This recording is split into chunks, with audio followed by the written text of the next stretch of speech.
근데 이제 이 예레미야서를 제가 선택하게 예레미야 애가를 이제 선택하게 되어진 그 구절은 5절 저기 5장 1절 그렇죠? 여호와여 우리의 당한 것을 기억하시고 우리의 수욕을 감찰하옵소서. 이러한 그 기도가 그냥 하는 기도가 아닙니다. 이 예레미야가 먼저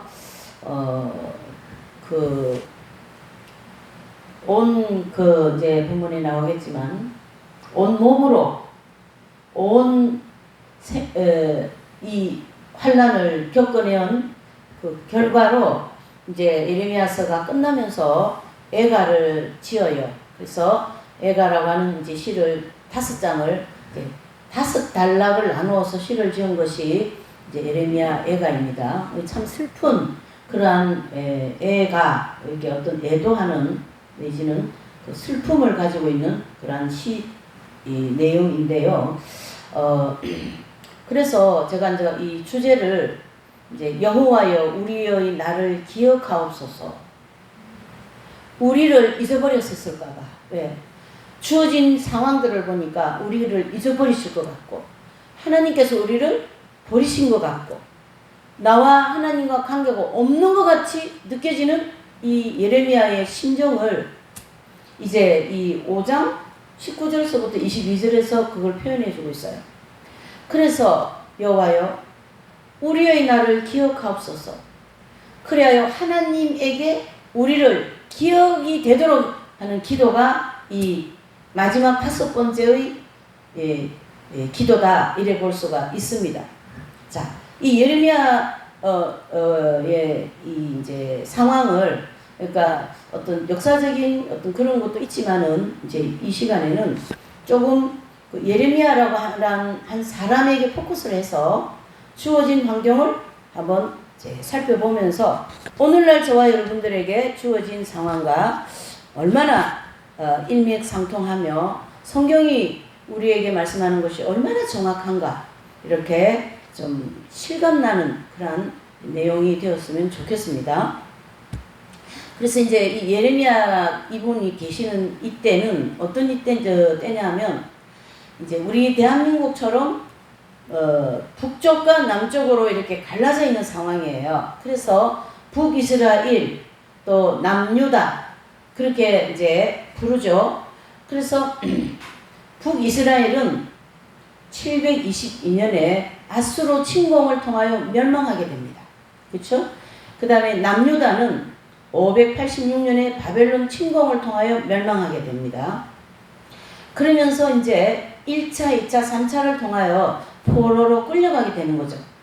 그래서 그 포로로 끌려가는 그 안에 예레미야, 에스겔, 다니엘 이러한 분들이 그 몸으로 포로로 끌려가서 그렇죠? 그래서 실제로 그 포로 생활을 하면서 엄청난 그 고통과 비참함 또 하나님께 완전히 버림받은 것 같은 그러한 그 인생을 살게 되었다라는 거죠.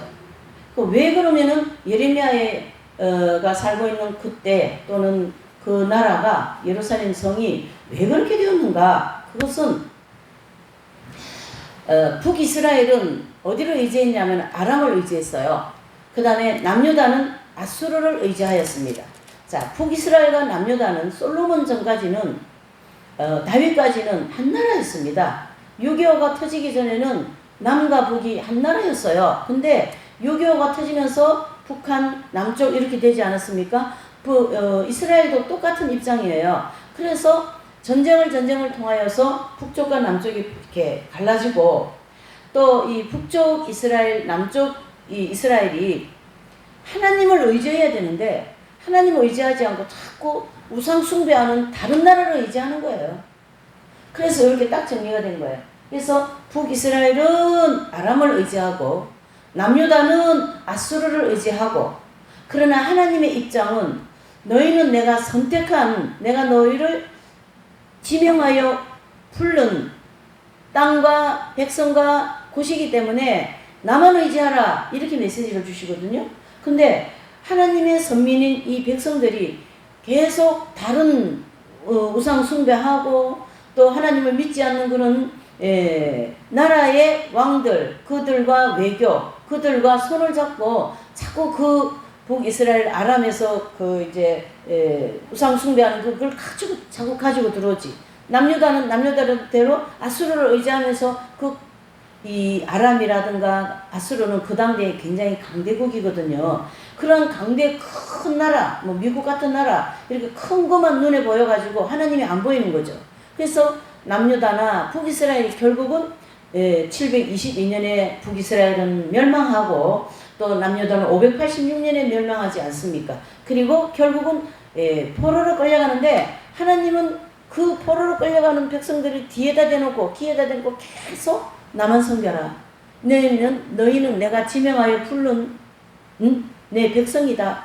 나의 선민이다. 나만 바라보고 나만 섬겨라. 그렇게 계속 메시지를 주는 거죠. 자, 그래서 이제 이렇게만 얘기하면 좀 우리에게 와닿는 게 좀 덜 디테일해요. 자, 보세요. 지도를 한번 보실까요? 이스라엘 주변 나라에 대한 이제 심판인데요. 이스라엘을 여기입니다. 북이스라엘, 남유다를 저기 이제 갈릴리가 있고 이제 저쪽 왼쪽은 지중해. 그다음에 이제 이스라엘이 반으로 갈라졌잖아요. 북이스라엘, 그다음에 남유다 이렇게 이제 갈라져 있는데 북이스라엘 위쪽에 보면은 아람이라는 나라가 있고 남유다 이렇게 우측으로 이렇게 보면 아수르 즉 제국이었어요. 저 때가. 근데 남유다가 계속 아수르를 의지한다 그랬잖아요. 북이스라엘도 암몬을 아람을 의지한다 그랬잖아요. 하나님이 계속 거기다 대놔놓고 안 돼. 그 나라를 외방 나라, 이방 나라들을 의지하지 말고 나만 바라봐라. 나를 의지하여라. 나에게 예배 드려라. 율법을 지켜라. 그렇게 메시지를 주는데도 이게 북이스라엘과 남유다가 그렇게 하지 않는 거죠. 특별히 이 왕들이 자꾸 외교를 이방 나라들과 하는 거예요. 마치 지금의 대통령 이상한 사람 같이. 그러니까 미국하고 외교를 해서 이 나라 경제를 살려야 되는데 자꾸 오만대로 뭐 이상한 중국 같은데 하나님을 믿지 않는 나라에다가 자꾸 손을 내밀으니까 하나님께서 계속 거기다가 이제 채찍을 가한 것처럼 지금의 현상과 이때 그 이제 예레미야 선지자, 에스겔 이런 분들이 계실 때의 현상이 똑같은 사진이다. 이렇게 보셔야 됩니다. 이해되시죠? 그래서 그 사진이 우리에게 어떻게 보여주고 있습니까? 남의 나라 포로로까지 끌려가서 그 나라가 이제는 자기의 주권도 없어요. 포로가 무슨 주권이 있습니까? 나라도 없고 땅도 없고 왕도 없는데 안 그렇습니까? 그러한 지경까지 되었다 이런 뜻이에요. 자, 지도를 잘 보세요. 북이스라엘과 남유다라고 하는 이 이스라엘을 중심으로 볼 때 그 주변의 나라들이 이스라엘을 계속 괴롭히는 나라가 10개 정도가 있어요. 그래서 아람, 아수르, 바벨론, 암몬, 모압, 에돔, 그 다음에 이집트, 에티오피아 이렇게 한 10개의 나라를 하나님께서 예레미야나 예스겔을 통하여 또는 이사야를 통하여 성경을 쭉 보면요. 계속 거기다 대고 심판을 하세요. 다른 말로 하면 하나님을 섬기지 않는 백성, 사람, 나라는 반드시 하나님의 심판이 있다. 아멘. 그렇게 보셔야 된다라는 거죠. 그래서 북이스라엘도 망하였고 남유다도 망하였고 왜요? 하나님을 섬기지 않았기 때문에. 그래서 그 섬기지 않는 그 죄의 대가로다가 심판을 한 거예요. 하나님께서. 그래서 그 심판의 도구가 바로 아수르가 되고 그 다음에 바벨론이 되고 아람이 되는 거죠. 그래서 이 북이스라엘은요 참 웃깁니다. 이 아람하고 막 연합을 해가지고 이 남유다를 막 치러 내려오는 거예요. 자기 동족을. 마치 북한이 저기 중공이나 러시아, 중국을 얻고 남쪽으로 내려올 것 같은 똑같은 사진입니다. 잘 보셔야 됩니다, 여러분. 이게 우리의 현실이에요. 이 북이스라엘과 남유다가 멸망하고 포로로 끌려가는 이게 지금의 우리의 현실이라고요. 그렇게 이것을 보아야 이게 나한테 와닿는 거. 아, 그렇구나. 어쨌기에 이방 나라를 섬기지 말라, 손잡지 말라, 외교하지 말라. 근데 거기 가서 계속 손잡고 외교를 하는 거예요. 이 북이스라엘 왕과 남유다가. 그러니까 아람 왕도 그렇고 아수르 왕도 바벨론도 그렇고 다 요 이스라엘이 하는 것을 보니까 아주 그냥 약하거든요. 우리가 계속 그걸 이용하는 거예요.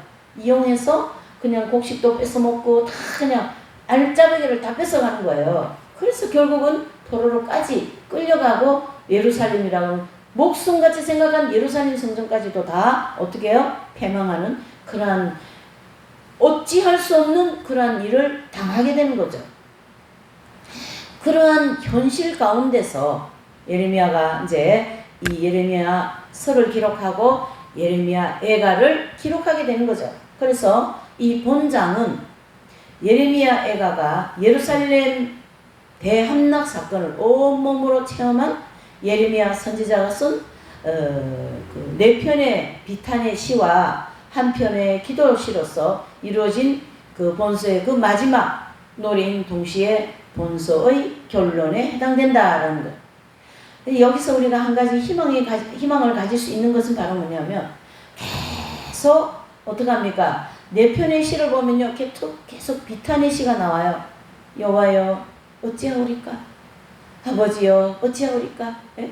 예레미야나 에스겔이나 다니엘 이런 분들은 1차, 2차, 3차를 통하여 계속 이방나라의 그 무지막지한 그 이방나라 있지 않습니까? 여러분 참 어제도 제가 독일 아우슈비츠 수용소로 끌려간 유대인들에 대하여서 이제 좀 잠깐 이렇게 좀 정리되어진 그 영화 한 편을 제가 이렇게 봤어요. 한 20분짜리. 네. 근데 거기서 막 온 여성들을 다 끌고 가는 거예요. 그래서 거기서 이제 아우슈비츠 거기서 막 이렇게 이제 노역을 해서 이제 그렇게 합니다. 이렇게 전쟁이 끝나기 전 얼마 전인 것 같아요. 그때 시기가. 그러니까 조금 있으니까 한 1, 2년 있으니까 전쟁이 끝났습니다. 그런데요, 그게 쉽게 보내주지를 않는 거예요. 마치 일본 왜군들이 임진왜란 이 조선을 땅을 짓밟고 이제 이순신 장군을 통하여 이 왜군을 이제 물리쳐야 되는데 쉽게 가지를 않는 거예요. 얼마나 분탕질을 많이 하는지 모릅니다. 원래 전쟁 끝이 더 비참하거든요. 그렇죠?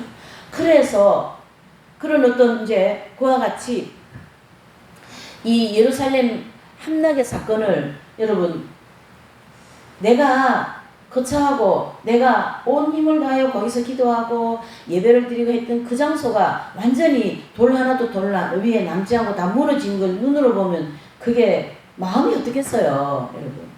그렇죠? 마음이 어떻겠어요. 그런 것을 이 예레미야 선지자는 몸으로 다 겪었어요. 네. 그래서 자녀도 부인도 가정도 뭐 그냥 다 뭐 굴비 새끼로 엮여가지고 다 끌려간 거예요, 여러분. 포로로 끌려간 거를 두 눈으로 똑똑히 봤습니다. 누가요? 예레미야. 그래서 예레미야서를 다 기록하고 난 다음에 애가를 기록했다. 그 비참함과 비통함을 예레미야는 5편의 시로서 4편의 시는 그 비탄, 그 비탄의 시로 이제 한 편에 묻고 그 다음에 한 편의 시는 기도의 시로 이렇게 이제 성경을 좀 분류할 수 있어요. 그래서 한 편의 기도시로 이루어진 본서 그 마지막 동시에 그 기도 안에 지금까지 내가 겪었던 모든 고통과 괴로움과 그 무너지는 마음과 뼈를 깎는 아픔 그 모든 것을 그 한 편의 기도의 시 안에 다 담아가지고 이제 하나님 아버지께 올려드리는 거예요, 여러분. 이해되십니까? 그래서 이 5편의 시를 이제 한번 이렇게 정리를 해봤습니다. 그래서 5편의 시 나눔은 4편의 시들은요, 예루살렘 함락에 대한 시입니다. 그리고 이제 두 번째는 하나님께는 예루살렘을 구원을 위해 직접 호소하고 강구하는 기도의 시로서 그 특징이 있다. 뭐예요? 5장에 나오는 이 마지막 이제 그 시지 않습니까? 시의 기도. 그러한 입장에서 그 마지막에 그렇죠. 5장의 19절서부터 22절에 보면 이제 이 5번째 5장에 나오는 이 기도의 시 중에 5장 19절에서 22절에 오늘 이 저와 여러분들이 나눌 수 있는 그런 그 놀라운 그 은총을 간구하는 기도가 되겠죠. 그래서 19절을 보니까 여호와여 주는 영원히 계시오며 주의 보좌는 세세에 미치나이다. 우선 하나님께 신앙 고백을 하는 거죠. 주는 하나님이십니다.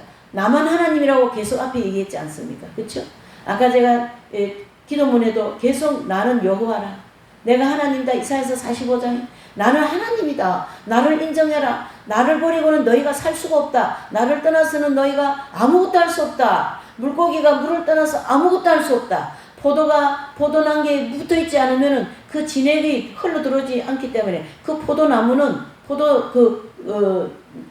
열매는 말라 죽는다. 결국 하나님과 함께 가는 인생이어야 된다. 하나님을 떠나서는 아무것도 할 수 없다라는 것을 오늘 이 5장 19절에서 22절에 다시 한번 예레미야는 힘을 얻어서 하나님 앞에 호소하고 그 간구하는 기도를 우리가 볼 수가 있다라는 거죠. 그래서 이제 보면요.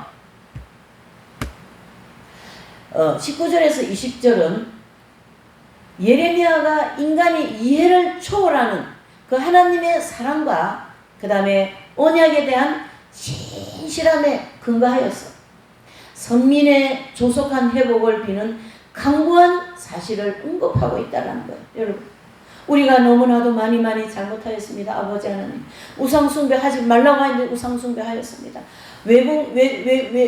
외세 나라와 외교하지 말라고 했는데 우리는 이방 나라들 왕들을 더 끌어들이고 그들의 문화를 가지고 들어오고 그들이 하는 우상숭배를 우리의 이스라엘 땅에 갖고 들어와가지고, 그래서 이 아수르는 말이죠, 이 북이스라엘을 침공하는데 얼마나 비참하게 침공했냐면요, 이스라엘 사람들, 북이스라엘을 이제 침공했을 때 북이스라엘의 백성들을 다 끌고 아수르로 끌고 가버렸어요. 그래서 아수르 사람하고 북이스라엘 사람하고 결혼을 시켜갖고 혼혈 정치를 했습니다. 그래서 그 혼혈 정치를 통하여 피가 다 섞여버렸어요. 그래서 유대인이라 할 수가 없는 거예요. 히브리인이라 할 수 없는 거예요. 그래서 사마리아인이다 해서 남유다인들은요, 그 남쪽에 있는 사람들은 북쪽에 저 사람들하고 상종도 하지 않습니까? 왜요? 이방인이라는 거예요. 너희들은 아수르에 끌려가가지고. 그러한 비참함과 그러한 수모를 겪는 이유는 하나님의 말씀에 어떻게 해요? 순종하지 않았기 때문에 그런 역사가 일어났다. 이렇게 우리는 보셔야 됩니다. 이해되십니까? 이러한 내용을 우리는 대할 때에 유다 백성들의 범죄를 말미암아 전개되어진 이 예루살렘 멸망 사건을 당하고도 그 당함에 대하여서 우리는 계속 내가 손해본 것 같고 내가 뭘 잘못하지 않은 것 같고, 그렇지 않습니다. 하나님이 어떤 분이십니까?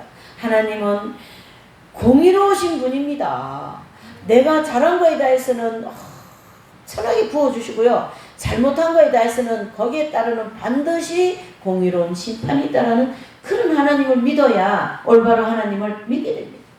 우리가 지금 기존 교회를 보면은요, 온갖 이상한 얘기가 난무하고요, 온갖 이상한 소리를 많이 나오고요, 제가 그 교회 이름을 얘기하기는 그렇지만 세계에서 제일 큰 교회라고 하는 그런 교회 목회자를 막 하나님께서 막 들고 치지 않습니까 지금? 예? 왜 그래요?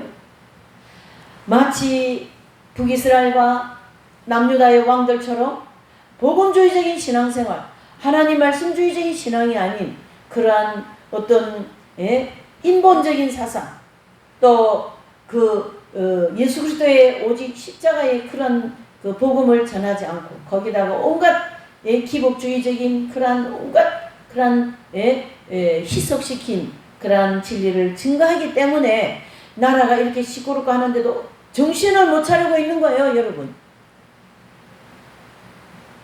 놀랬습니다. 저도 그들이 하는 얘기를 들어보고. 그러니 이 남유다와 북이스라엘에게 역사하신 하나님이 오늘도 대한민국 내지는 저와 여러분 개개인에게 다 역사하고 계신다. 이렇게 받아들여야 된다는 얘기죠. 그러면서 이 예루살렘 멸망한 이 사건을 당하고도 공의로운 하나님의 그 보응임을 분명히 밝히면서 동시에 그렇게 범죄한 백성까지도 회복시키겠다는 그 하나님의 사랑을 기대하는 선지자가 바로 예레미야 선지자입니다. 그 당시에도 예레미야 선지자 외에도 많은 선지자들이 있었어요. 근데 다른 선지자들은 아닙니다. 하나님이 우리에게 번영을 주실 겁니다. 이거는 가짜다. 예레미야가 얘기하는 건 다 가짜 예언이다. 그렇게 해서 오히려 진짜 예언하는 하나님 말씀 선포하는 예레미야를 그냥 오히려 더 짓밟아버리고 감옥에 갖다가 넣어버리고 지금도 그렇지 않습니까? 올바른 외교를 해야 되고 올바른 나라를 이끌어가야 되는 그러한 지도자를 내지는 그러한 위선자들을 다 감옥에 갖다 집어넣어 보려고 말이죠. 이건 지금 이상해요. 왜 그렇습니까? 주님이 오실 때가 임박하기 때문에 하나님께서 어떻게 해요? 신앙을 우리를 시험하신다는 얘기예요. 너희 믿음을 내가 시험하겠다.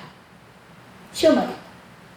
이런 여러 가지 배경적인 상황이 예레미야 배경에 있다. 이래보셔야 됩니다. 그러나 예레미야는 그 하나님의 사랑과 그 궁열과 그 공의를 절대 외면하지 않고 그걸 끝까지 붙들고 그 엄청난 온몸으로 다 겪은 그 포로 생활에서부터 이 예레미야는 애가 5장의 시를 기록하게 됩니다.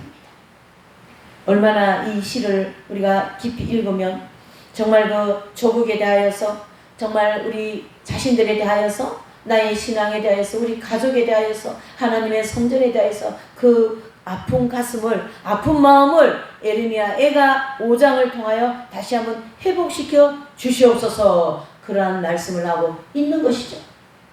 그렇죠? 그래서 그 인간의 이해를 초월하여서 하나님은 모든 인간이 생각하는 것을 다 초월하신 그 전지전능하신 하나님 아닙니까? 예레미야의 하나님은 그런 하나님이었거든요. 그래서 사랑과 언약, 즉 아브라함에게 약속하신 이스라엘에게 약속하신 그 하나님이시여 이 백성을 불쌍히 여겨주셔서 우리를 어떻게 해요? 회복시켜 주시라고 조속한 시간 안에 회복시켜 주시라고 그렇게 간구하는 우리 예레미야 선지자의 기도가 저와 여러분들의 이 현실에서 벗어나기 힘든 이 현실에서 도저히 발을 빼기가 어려운 이 현실에서 우리를 살려달라고 호소적인 간구하는 회복의 기도를 드려야 될 줄 믿습니다. 그래서 예레미야는 오늘 이 본서를 통해 단순히 예루살렘 폐망과 그로 비극적 참상을 묘사하여 그 범죄한 자의 그 비참한 체험만을 보여주고자 하는 그 목적이 아니라 아유 하나님 아버지 예루살렘 다 무너졌어요. 우리는 포로로 끌려왔어요. 아버지 이것을 회복해달라. 그거의 그 기도의 그 근본적인 목적이 아니라는 거예요. 바로 그 근본적인 목적은 어디에 있냐면 이제 이 예레미야의 신앙은 하나님의 구속적인 섭리, 그렇죠? 큰 틀에서 보는 거예요. 그래서 어떤 뭐 나라를 막 건지면서 애국적인 그런 게 아니라 하나님께서 그 나라를 선택하여서 인류에게 구속의 은총을 베풀어 주시고자 하신 하나님 아버지, 예? 큰 하나님입니다. 예. 그래서 그 구속사적 섭리를 통찰하고 그러한 지식에 근거하여 하나님께 선민의 구원을 이제 간구하고 또 그것이 예레미야에게는 더 크다 이런 것이야 됩니다. 자 그러면 우리에게 이 대목에 대해서 나는 어떻게 이 대목을 이제 받아들여야 되냐면 아버지요 지금 당면되어진 내 문제 해결해 주시옵소서. 그거는 2번을 따지고요. 1번은 뭐냐면 주여 제 영혼을 구원해 주시옵소서. 제 영혼을 정화시켜 주시옵소서. 제 영혼을 깨끗게 하여 주시옵소서. 제 영혼을 예수 그리스도의 보혈로 정결케 해 주시옵소서. 이러한 그 하나님의 구속사적인 그 속죄 은총 안에 나를 집어넣고 그 속죄 은총으로 나의 모든 죄를 닦고 나의 잘못을 고치려고 주님 앞에 고백하고 또 지금까지 살아온 나의 잘못된 신앙을 새롭게 하겠다는 그러한 강력한 어떻게 해요? 베드로의 고백과 같은 주여 나를 떠나시옵소서 나는 죄인으로서이다. 변화산에 가서는 주여 여기에 그냥 있겠사오니 예? 주를 위하여 여기 그냥 변화산에 살겠습니다. 그 은혜가 너무 커가지고 그러한 구속적인 내지는 구원의 은총을 주시라는 그러한 기도를 1번으로 하고 2번의 기도가 이제 아버지 하나님 이 현실을 어떻게 하면 좋겠습니까? 이제 우리가 먼저 5장 1절서부터 쭉 18절에 보면 기업 외에 우리의 2절에 보면 기업이 외인에게 갔다. 기업이 이스라엘에게 주신 기업이 외세에 이방 나라에 빼앗겨 버렸어요. 지금 예루살렘이고 다 빼앗겼잖아요. 그렇죠? 그것을 얘기해. 우리 집들도 외인에게 돌아갔나이다. 참 이것을 기도 시적으로 이렇게 기록해서 그렇지. 집도 빼앗기고 기업도 빼앗기고 다 빼앗겼어요. 나라도 다 빼앗겼어요. 그 얘기 아닙니까, 여러분? 네. 우리는 아비 없는 외로운 자식이 오며 우리 어미는 가부가 되었다. 아비 없는 외로운 자식 고아가 되었다. 그 다음에 어머니가 가부. 그것은 그 시대에 살 수 없는 시대다. 그 얘기를 하는 거예요, 여러분. 그러니까 이렇게 우리가 수욕을 당하는 이유를 이제 2절부터 18절까지 쭉 열거하는 거예요. 예레미야께서. 그렇죠? 그래서 우리가 은을 주고 물을 마시며 값을 주고 섭을 얻어오며 그랬습니다.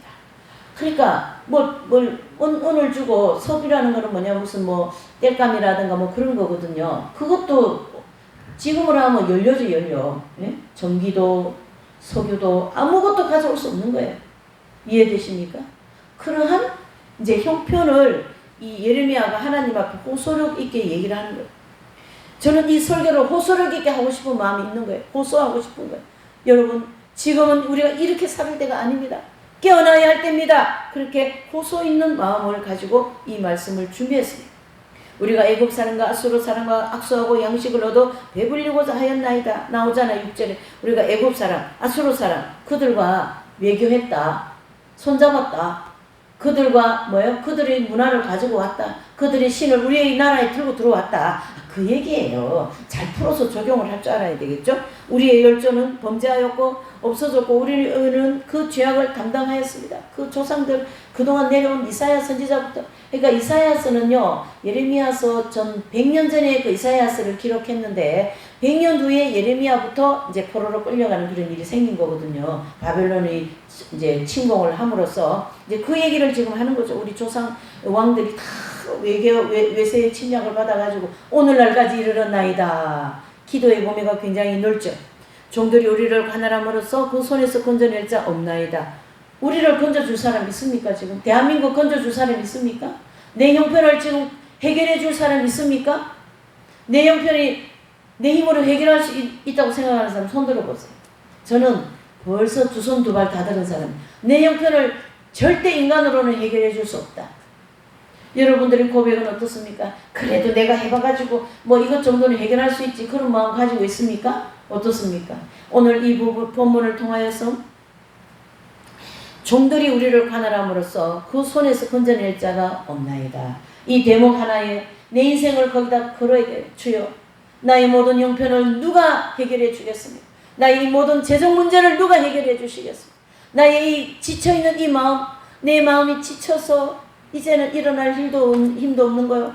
갈 힘도 없고 앉을 힘도 없는 이 지쳐있는 내 영혼을, 내 형편을 누가 해결해 주겠냐. 그 얘기가 되는 거죠. 그런 고백이어야 되겠죠.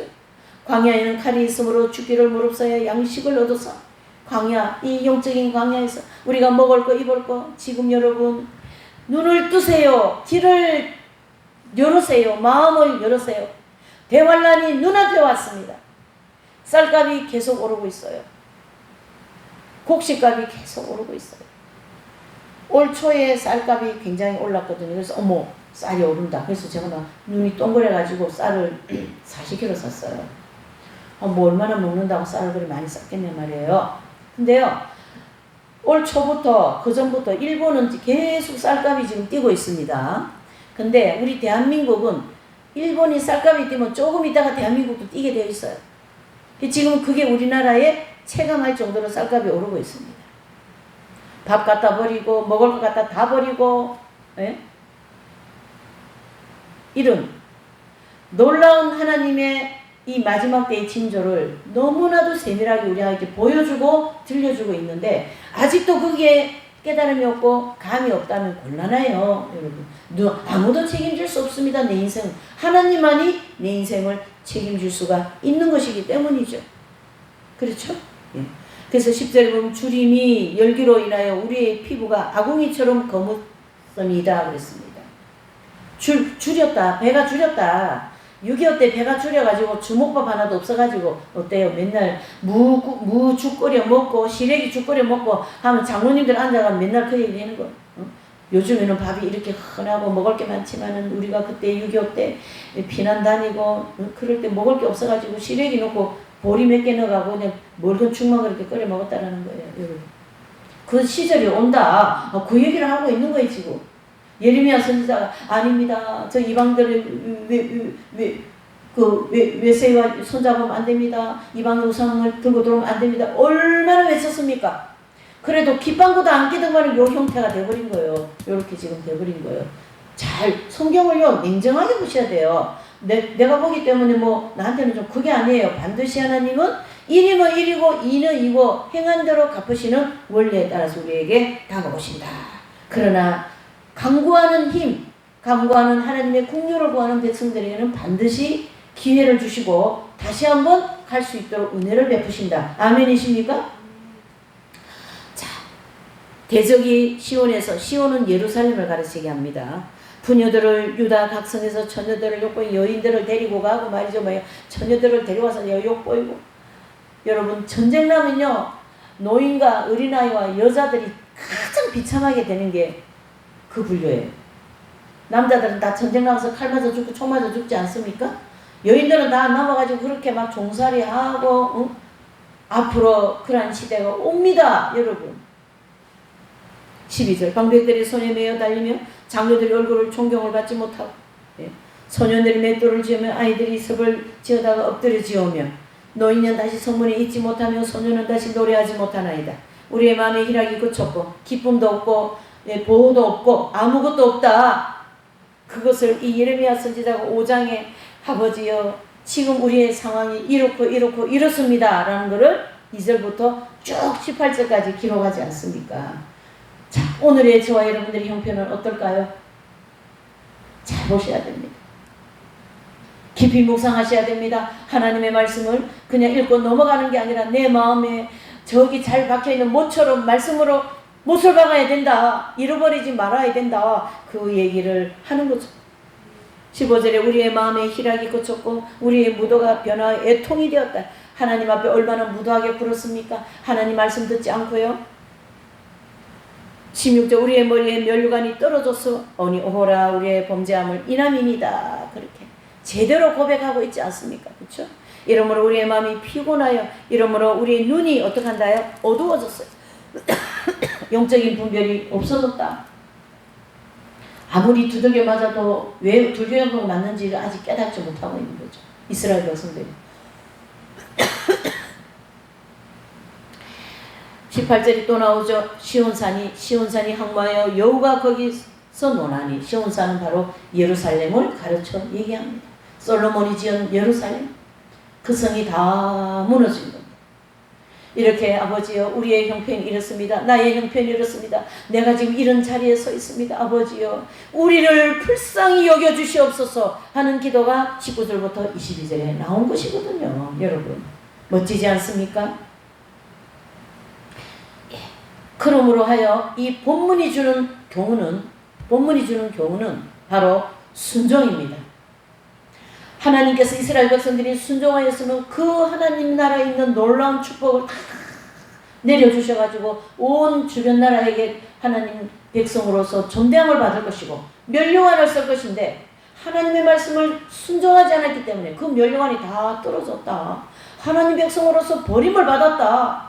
이스라엘 백성들이 예수님을 십자가에 못 박아 죽이고 난 이후에 이스라엘 백성들이 유대인이 전 세계에 흩어져 가지고 그 독일 나치들에게 끌려가서 독가스실에서 엄청난 600명이 6,000명이라는 사람이 다 죽고 그 노역으로 그 추운 겨울에 여러분 그 히틀러라고 하는 그 악행하는 하나님이요 이 정도로 허락하신 거는요 교회가 문제가 있기 때문입니다. 잘 들으셔야 됩니다. 모든 걸 분별해서 보시고 현실을 잘 분별해서 우리가 한 걸음 한 걸음 새로운 길로 나아가야 될 줄 믿습니다. 그래서 이 본문이 주는 교훈은 마지막 예레미야의 이 기도의 교훈은 바로 순종입니다. 사무엘상 15장 22절 읽어보십시다. 자, 사무엘상을 한번 펴보세요. 하나님께서 우리에게 내가 너를 다시 한번 기회를 주겠다. 지금 그렇게 하기 위해서 이런 말씀을 주신 거거든요. 여러분 그냥 글씨 읽으라고 주신 게 아니라는 얘기죠. 22절입니다. 자, 사무엘상 15장 22절 시작. 사무엘상 15장 22절이네요. 15장 22절. 15장 22절 시작. 사무엘이 가로되 여호와께서 번제와 다른 제사를 그 목소리 순종하는 것을 좋아하심 같이 하시겠나이까. 순종이 제사보다 낫고 듣는 것이 수양의 기름보다 나으니. 그랬습니다. 여러분 하나님의 말씀을 듣고 그 말씀을 어떻게 해요? 순종하라. 그것이 천천의 수양을 하나님께 드리는 제사보다 낫다. 하나님 말씀 한마디 듣고 가서 순종하는 자에게는 하나님이 준비한 모든 축복을 다 주시겠다. 앞으로 가서 이사야서 1장입니다. 이사야 1장. 성경에는요 우리에게 축복해 주시겠다는 말씀이 정말 많이 나옵니다. 여러분 눈에 안 들어옵니까? 자, 이사야서 1장 19절이요. 자, 18절과 19절 두 절을 읽어볼게요. 이사야서 1장 18절 19절 시작. 여호와께서 말씀하시되 오라 우리가 서로 변론하자. 너희 죄가 주홍 같을지라도 눈과 같이 희어질 것이요 지호는 같을지 붉을지라도 양털같이 되리라. 19절. 너희가 절겨 순종하면 땅의 아름다운 소산을 먹을 것이요. 아멘. 우리가 간정도 들어보고 성경 나오는 모든 인물들을 이렇게 보면요 목회자든 성도든 아무든 누구든지 할 것 없이 순종하는 자들이 받는 축복은 우리가 생각하지 못한 놀라운 것들로 다 채워주시고 받는다는 걸 아셔야 됩니다. 대한민국이 하나님께서 1970년대 너무나도 찢어지게 아프리카 같이 가난했어요. 80년대 들어오면서 복음이 들어와가지고 아주 그냥 막 폭발적인 부흥의 역사가 일어나면서 막 전 국민들이 예수님 믿는 전 그리스도인들이 막 철야 기도에 막 금식 기도에 막 그 복음주의적인 그 폭발적인 그 믿음의 역사가 일어남으로써 대한민국 경제가 세계 이 10권 안에서 들어가고 있지 않습니까? 여러분 어떻게 그렇게 어제 10년 전만 해도 아프리카였는데 10년 후 80년대 들어오면서 대한민국이 폭발적인 경제 성장을 하게 됐어요. 이것은 하나님이 순종한 백성들, 순종한 나라에게 내려주신 축복인 줄 믿습니다. 내 인생은 순종한 내 인생이 되면 이런 축복이 나한테 오게 될 줄 믿습니다. 아무리 전쟁을 하고 아무리 뭐 6.25가 터지고 나라가 지금 어지럽다 해도 하나님께서 오늘 지금 나에게 순종하라는 이 말씀에 순종하면 하나님은 나와 1대1 관계이기 때문에 나에게 뭘 주신다요? 축복하신다. 이 성경에 얘기하지 않죠. 즐겨 순종하는 자, 즐겨. 그렇죠? 성경에는요, 이 순종에 따르는 축복이 굉장히 많습니다. 시편 51편 12절. 자, 시편을 한번 또 찾아보십시오. 직접 읽어야 되지 않겠습니까? 이 놀라운 하나님의 축복의 말씀들. 시편 51장 12절이 되겠습니다. 12절. 시작. 주의 구원이 즐거움을 내게 회복시키시고 자원하는 심령을 주사 나를 어떻게 해요? 붙드소서. 나를 붙드소서. 아버지는 우리에게 주시고자 하시는 마음이 넘치셔요. 이 예레미야 선지자가 그걸 기억해 주시고 아버지께서 주시고자 하는 이 넘치는 마음을 우리 이 민족을 기억해 주시옵소서. 그 기도가 오늘 예레미야가 5장 말씀 기도이거든요. 그렇죠? 자원하는 심령으로 우리를 회복하겠다. 역대상 4장 9절 10절 역대상 대상입니다. 한번 찾아보세요. 대상 4장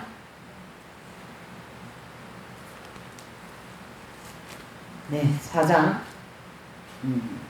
9절에서 10절의 말씀이 되겠습니다. 역대상 4장 9절에서 10절 시작. 야베스는 그 형제보다 존귀한 자라. 그 어미가 이름하여 야베스라 하였으니 이는 내가 수고로나 땀이었더라. 야베스가 이스라엘 하나님께 아뢰어 가로되 원컨대 주께서 내게 복에 복을 더하사 나의 지경을 넓히시고 주의 손으로 나를 도우사 나로 환난을 벗어나 근심이 없게 하옵소서 하였더니 하나님이 그 구하는 것을 허락하셨더라. 아멘. 그 뒤에 그 진하게 쏘세요. 하나님이 야베스의 기도를 들으시고 허락하셨더라. 근심에서 벗어나 복에 복을 더하고 지경을 넓혀주시고 환난에서 벗어나게 하시고, 여러분 이 기도를 하나님이 들으시고 이렇게 해주시겠다. 할렐루야. 나에게 그러한 은혜가 임하게 될 줄 믿습니다. 이사야서 4장, 이사야서 4장, 이 놀라운 축복을 우리는 받아야 될 줄 믿습니다. 이사야서 45장이 되겠어요. 네. 이사야서 45장 3절이 되겠습니다. 이사야서 45장 3절. 네. 이사야서 45장 3절. 여러분 우리 한 번 더 읽어보십니다. 시작. 3절입니다. 내게 흑암 중에 보아와 은밀한 곳에 숨은 재물을 주어서 너를 지명하여 부른 자가 나 여호와 이스라엘의 하나님인 줄 어떻게 하나요? 알게 하겠다. 너의 인생의 주인은 나야. 너의 인생을 이끌어가는 주인은 나다. 나를 떠나서는 너희가 아무것도 할 수 없다. 그렇게 얘기하신 거거든요. 그래서 이 축복을 하나님께서 우리에게 주시고자 하시는 거기 때문에 저와 여러분들은 어떻게 해야 된다고 생각하십니까? 바로 이 순종이라고 하는 이 통로를 통하여 하나님과 언제나 교제를 해야 됩니다. 아버지 살아계심을 믿고 오늘도 나를 인도하시는 하나님 아버지 믿습니다. 아멘. 그리고 하루를 시작하는 순간순간 그분과 교제하도록 우리는 지어놨어요. 아담과 하와를 에덴 동산을 다 만들어 놓으시고 어떻게 해요? 완성되어진 그 동산에 아담과 하와를 들어가게 하지 않습니까? 그렇죠? 그래서 그 완성되어진 아담과 하와 그 에덴 낙원에서 하나님의 목적은 뭐냐면 이 두 사람과 늘 친교를 교제를 하려고 했거든요. 근데 하나님이 제일 싫어하는 마귀의 게임에 넘어가 버렸단 말이에요. 그게 바로 불순종이죠. 불순종. 그렇죠? 불순종. 그래서 불순종은 하나님의 보살핌을 받지 못한다. 마음에 평안이 없다. 자, 순종은 하나님의 보살핌을 받을 수 있다. 마음에 평안이 있다. 땅에 소출이 있다. 풍성하다. 그것을 순종에 따르는 축복을 이렇게 성경 구조를 제가 정리를 좀 해본 거죠. 더 많아요, 여러분. 유명하지 않습니까? 그저께 앉아서 새벽에 기도를 하는데 하나님께서 야베스의 기도를 딱 주시더라고요. 야베스의 기도를. 아, 주여, 이 복의 복을 더하여 주시고 저의 지경을 넓혀 주시고 근심을 없게 하시고 이 환난에서 나를 벗어나게 하옵소서. 그게 막 딱 머릿속에 들어오는 거예요. 그걸 붙잡고 열심히 기도하는 거죠. 하나님께서 주실 거다. 반드시 회복하실 거다.